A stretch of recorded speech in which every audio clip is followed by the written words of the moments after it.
গরম পেঁয়াজি সব রেডি হয়ে গেছে। নমস্কার বন্ধুরা, তো আজকে আমরা একটা মজাদার পেঁয়াজি রেসিপি তোমাদের সাথে শেয়ার করব, তাই তো মা? আর আমার চ্যানেলটা অনেকদিন বন্ধ ছিল, মা অনেকদিন ভিডিও ছাড়তে পারিনি, তো আজকে দিয়ে আমরা আবার চেষ্টা করব যে রেগুলার আমরা ভিডিও দিতে পারি। যদি রেগুলার নাও দিই তো সপ্তাহে 3 দিন তো ভিডিও দেবই। দেখো আজকে যেহেতু পেঁয়াজি করব, এখানে পেঁয়াজগুলো কেটে রেখেছি, তার সঙ্গে লঙ্কা, তার সাথে এখানে লঙ্কা কুচানো আছে, আর এখানে সমস্ত বেসন নুন যা যা লাগে আর কি মাখতে সেটা আছে। তো পেঁয়াজটা তো কাটা হয়ে গেছিল, এর মধ্যে এবার দিচ্ছে পরিমাণ মতো বেসন, চিনি, নুন। হ্যাঁ, চিনিটা দিলে না কালারটা খুব সুন্দর আসবে এই পেঁয়াজি। আর একটু হলুদ দিচ্ছে, আর দেবে নুন। তো এখানে সমস্ত কিছু দেওয়া হয়ে গেছে, এবার এটা ভালোভাবে মাখতে হবে। মা একটু জল দেবে তো? চটকে নে, তারপর লাগলে তারপর আগে একটু ভালোভাবে চটকে নিই। এমনিতেও পেঁয়াজ দিয়েও কিন্তু অনেকটা জল ছাড়ে। পেঁয়াজি করা কিন্তু একদম সহজ, মানে শুধু একটু মাখলেই হয়ে যায়, আর তো কিছু না, মেখে শুধু ভেজে নাও।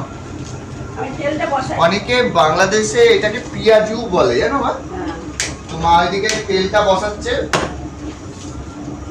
সাদা তেল দিয়ে ভাজবে তো? হ্যাঁ,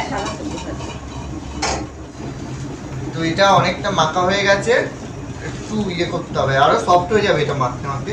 তো এই কাঁচা লঙ্কাগুলো কুচানো ছিল, এটা দিয়ে দিচ্ছি এর মধ্যে। কাঁচা লঙ্কা দিলে কিন্তু বেশ ব্যাপারটা ভালোই লাগবে, বলো মা? একটু ঝাল ঝাল হবে। দেখো এটা কি সুন্দর মাখা হয়ে গেছে, একদম আটো আটো ভাব এসে গেছে, দেখেছো? তো এটা মাখা আমার হয়ে গেছে। এবার তেলটা দেখি গরম হয়েছে নাকি, তাহলে তারপর তেলটা দিয়ে দিই। তো আমার এইটা তো মাখা হয়ে গেছিল পেঁয়াজের এটা। তো মা গরম হয়েছে তেল? তো তেল এবার গরম হয়ে গেছে, এবার এগুলো দেবো এক এক করে। একটু বড় বড় পেঁয়াজি ভাজবো মা? একটু বড় বড়ই ভাল লাগে। তো এই যে এরকম করে এবার কটা ভেজে নেবো। মা গ্যাসটা একটু কমিয়ে দাও, নাহলে আবার ভিতরে কাঁচা থেকে যাবে। তো আগে কিন্তু চপের দোকানে ঠোকানে পেঁয়াজি খুব পাওয়া যেত, বলো মা? এখন এখন চপের দোকানে তেমন পেঁয়াজি পাওয়া যায় না। এখন ইচ্ছে হলেও খাওয়া যায় না, এখন বাড়িতে বানিয়েই খেতে হবে।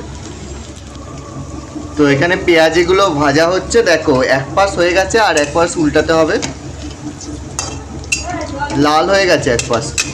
তো এখানে পেঁয়াজিগুলো দেখো ভাজা প্রায় হয়ে গেছে, লাল লাল কালার চলে এসেছে, ভালোই কালার চলে এসেছে। এবার এগুলো তুলে নিতে হবে।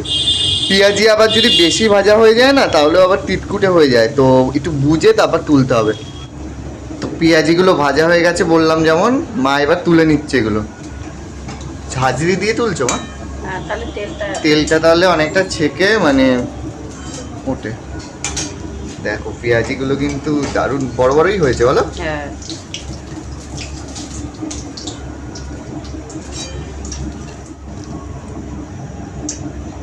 এবার মা আবার ছাড়ছে কড়াইয়ে। বড় বড়ই করো, একটু বড় বড় করো। কি সুন্দর একটা পেঁয়াজির গন্ধ বেরিয়েছে না? হ্যাঁ দিয়ে দাও, পাশে জায়গা রয়েছে তো। তো এরকম করে সবকটা আগে আমরা ভেজে নিই। হ্যাঁ, তো সব পেঁয়াজি ভাজা হয়ে গেছে, এই লাস্টে এই কটা চলছে, শুধু এই কটা উঠালেই হয়ে যাবে। আর এখানে দেখো সবকটা পেঁয়াজি ভাজা হয়ে গেছে। বৃষ্টির দিন কিংবা যে কোনো দিনেই তোমার হলো বিকাল টাইমে না একটুখানি মুখরোচক কিছু খেতে ইচ্ছে করে, তো সেই সময় ঝটাফট কিন্তু তোমরা পেঁয়াজি বানিয়ে নিতে পারো, কোনো ঝামেলাই নেই। দেখলে পুরো রেসিপিটা। এখানে পেঁয়াজিগুলো সব ভাজা হয়ে গেছে, এবার আমি একটা একটা করে তুলে নিচ্ছি। আমি না আবার এই ঝাঁঝরি দিয়ে তুলতে পারি না, তো মা আমি এই এমনি তুলে নিচ্ছি। দেখো ঝটাকসে কিন্তু আমাদের পেঁয়াজি রেডি হয়ে গেল।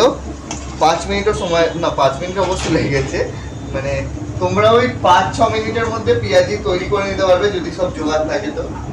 তো আমাদের গরম গরম পেঁয়াজি কিন্তু তৈরি হয়ে গেছে। খেয়ে দেখি কেমন হয়েছে। এখানে কাসুন্দি আর সস নিয়ে নিয়েছি, খুবই সুন্দর হয়েছে।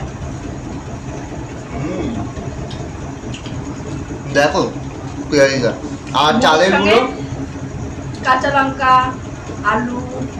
একটু মুড়ির সাথে টিফিনে কিন্তু ভালো জমে যাবে এরকম ভাবে যদি পেঁয়াজি তৈরি করা হয়। আর এখন তো কাসুন্দিয়া সস দিয়ে আমরা খাচ্ছি, দারুণ লাগে। তো তোমরা এভাবে খুব সহজে বাড়িতে এইভাবে পেঁয়াজি তৈরি বানিয়ে করে খাবে, মুড়ি দিয়ে ভালো লাগবে খেতে। যদি আমাদের এই রেসিপিটা যদি তোমাদের ভালো লাগে ভালো লাগে, অবশ্যই একটা লাইক করবে, like করবে, কমেন্ট করবে আর সাবস্ক্রাইব করে আমাদের পাশে থাকবে।